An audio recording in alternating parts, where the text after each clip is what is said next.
జై దుర్గామాత. శ్రీ దుర్గాదేవి కటాక్షం మీపై, మీ కుటుంబంపై ఎల్లప్పుడూ ఉండాలని ప్రార్థిస్తూ శ్లోకం. యా దేవి సర్వభూతేషు శక్తి రూపేణ సంస్థిత నమస్తస్యే నమస్తస్యే నమస్తస్యే నమో నమః. ఇదే విధంగా శ్లోకంలోని ఉన్న శక్తి పదానికి బదులుగా ఆ స్థానంలో బుద్ధి, నిద్ర, మాతృ, శాంతి, దయ వంటి వివిధ రూపాలను పేర్కొంటూ అమ్మవారిని ప్రార్థిస్తారు. అర్థం: సకల జీవరాశులలోనూ శక్తి రూపంలో కొలువై ఉన్న ఆ దేవికి నమస్కారములు.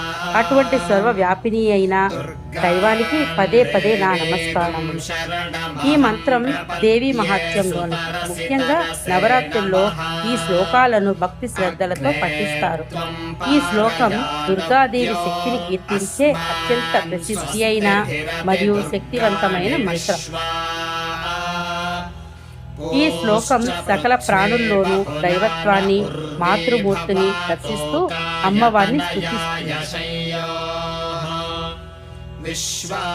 ఈ శ్లోకం జపించడం వల్ల మనసుకు ప్రశాంతత, సానుకూల శక్తి మరియు సకల శుభాలు కలుగుతాయి. ఈ మంత్రాన్ని వీలును బట్టి 11, 21 లేదా 108 సార్లు జపించవచ్చు. ఓం దుర్గాయ నమః. జై దుర్గామాతాకి. Thanks for watching.